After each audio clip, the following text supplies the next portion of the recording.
Кыргыз Республикасынын куралдуу күчтөрү глобалдык согуштук аракеттерге ылайык эмес. Бул күчтөрдүн андай тажрыйбасы да жок, деп кыргыз аскер күчтөрүнө коомдук маалымат булактарында айрым серепчилер баа берип келет. Саламатсыздарбы? Айрым сайттарда ушул сыяктуу эгиз козудай окшош маалыматтар жыл сайын эле чыгып турат. Болгондо да жыл сайын эле мекем коргоочулар күнүнө карата жазылып келет эмеспи? Бул эмне? Кыргыз аскер кызматкерлерин майрам менен куттуктаганыбы же куралдуу күчтөрүбүздүн дареметине шек келтиргениби? Албетте, мындай маалыматтар куттуктоого жакын жолобойт. Көбүрөөк кара ниеттиктен пайда болгон пикирлерге окшойт сыягы.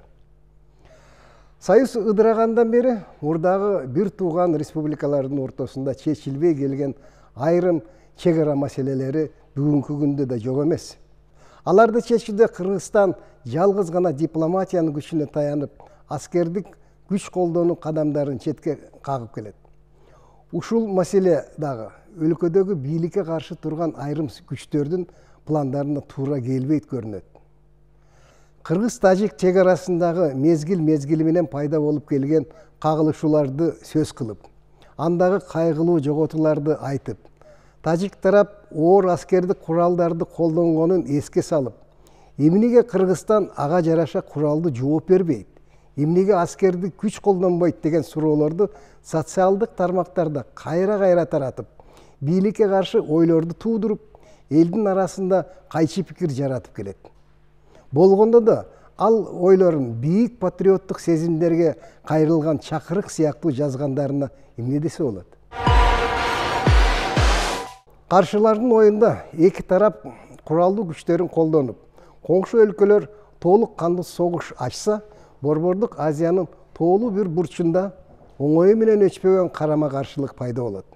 Андан кийин бул куралдуу тирешүүнүн айынан түтөп жаткан аймакка үчүнчү жак киришип, тынчтык орнотуунун шылтоосу менен өзүнүн демократиялык баалуулуктарын куржунуна сала келсе, жана бул аймакта аскер базаларын ачып, түбөлүккө кала берсе деген пландары бар окшобойбу? Албетте, мындай алыска кадам таштаган пландар оппозициянын өзүнөн чыкпайт. Келечектин иш чараларын алардын кураторлору пландаштырса керек. Чек ара маселеси эч качан согуш аракеттери аркылуу чечилген эмес. Чек арасы бир болгон коңшу өлкөлөрдүн эли өз жерин таштап башка жака көчүп кетпейт. Демек, түбөлүккө кошуна боло турган мамлекеттер эки өлкөнүн эли ошол нерсени эсине тутуп, ийри отуруп түз кеңешип, маселени өз ара гана чечиши керек. Мындан башка жолу жок. Оппозициянын өкүлдөрү аны билбейт окшойт десеңиз, жаңылышасыз албетте. Кыргызстандын аскердик күчтөрү эч качан эч бир глобалдык эмес, регионалдык да согуш аракеттерине катышпаса деп тилейбиз.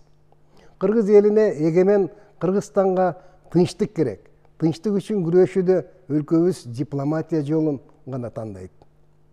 Коңшу өлкөлөр менен өз ара мамилелерди сүйлөшүү аркылуу, тең укуктук кызматташуу, тең пайдалуу өнөктөштүк аркылуу бекемдөөгө аракет кылып келет. Ал эми бирөөлөргө кол салуу, кандуу согуш аракеттерин колдонуу жолдору Кыргызстандын коргонуу доктринасына такыр туура келбейт.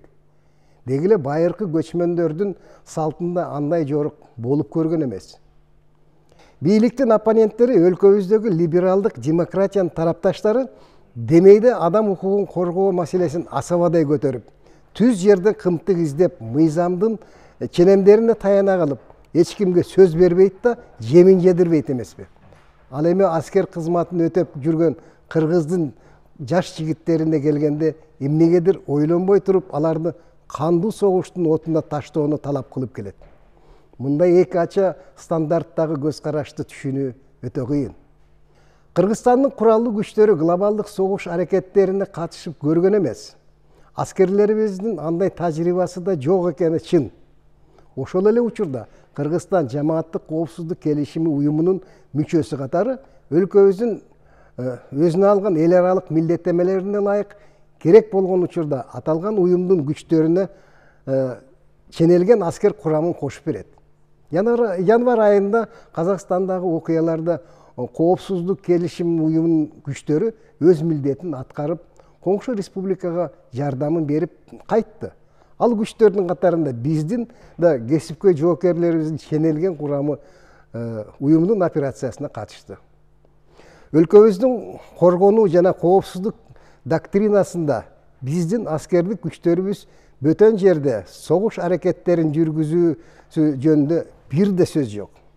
Атамекенибиздин аскерлеринин алдында бир гана милдет коюлган. Ал да болсо өз жерин жана өз элин сырттан басып келген жоо душмандан коргоо, мамлекетибиздин бүтүндүгүн, көз карандысыздыгын сактап калуу милдети болот. Албетте, Кыргызстандын куралдуу күчтөрүнүн ар бир жоокердин ошол ыйык милдетин кыйшайуусуз аткарууга дайым даяр экенинде шек жок. Майрамыңыздар менен, урматтуу мекен коргоочулары.